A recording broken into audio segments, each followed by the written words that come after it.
Hello friends, তো আজকে বিকেলের দিকে বেরিয়ে পড়লাম মাসিদের বাড়ি আসার জন্য। তো এখানে এসে দেখি বুনু স্কুল থেকে এসে যেই স্কুলে টিফিনটা খায়নি সেই টিফিনটাই আবার বাড়িতে বসে বসে খাচ্ছে।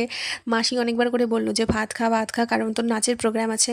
তো সে আর কে কথা শোনে, যাই হোক ও স্কুলে টিফিনটাই খাচ্ছিল।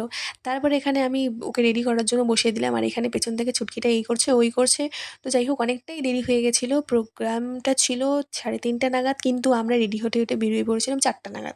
এমনিতেই অনেক দেরি হয়ে গেছে, তার মধ্যে ও বাচ্চা মানুষ তো একটু শয়তানি করবে, এই নাড়ছে ওই নাড়ছে হেলছে দুলছে, এভাবে তো আর সাজগোজ হয় না। তাই হোক যতটা পারলাম কষ্ট করে সাজিয়ে দিলাম। দেন মাসি ওখানে একে পায়ে আলতা পরিয়ে দিচ্ছিল, অনেক হাত দিয়ে আর হচ্ছিল না, অনেকটাই দেরি হয়ে গেছিলো, তাই মাসি হাতের আঙুল দিয়ে ওকে পায়ের মধ্যে আলতা পরিয়ে দিচ্ছিল।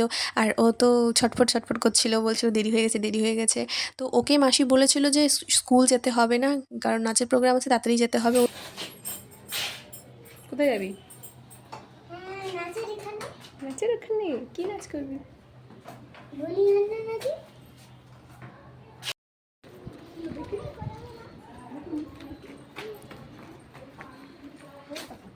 দেন তাড়াতাড়ি করে টোটো নিয়ে নাচের প্রোগ্রামে ওর চলে গেলাম, এমনিতে অনেক দেরি হয়ে গেছিলো।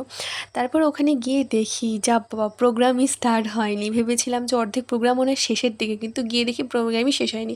আর সেখানে দেখি সবাই সুন্দর সুন্দর সেজে এসছে, সবাই ছোট্ট ছোট্ট দেখতে, কি সুন্দর কি দারুণ লাগছিল সবাইকে। হাই হিমা,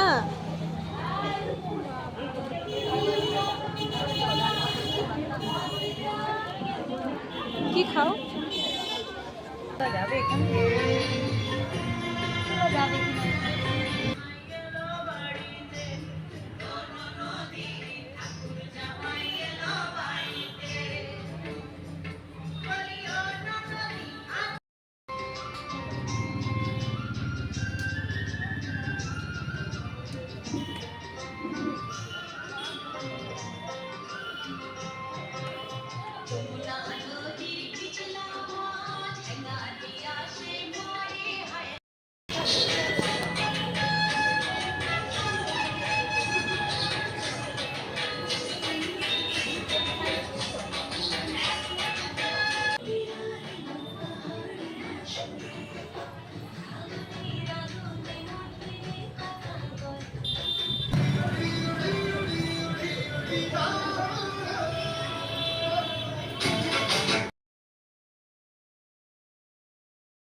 দেন আমি ওখানে গিয়ে শুনতে পেলাম যে আমার আমার স্কুলে, মানে আমি যে স্কুলে পড়তাম সেই স্কুলের ম্যাম নাচ করবে। বা কতটাই না সৌভাগ্য আমার।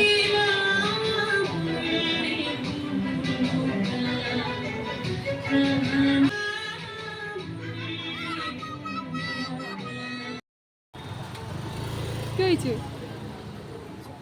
হ্যাঁ, কি হয়েছে?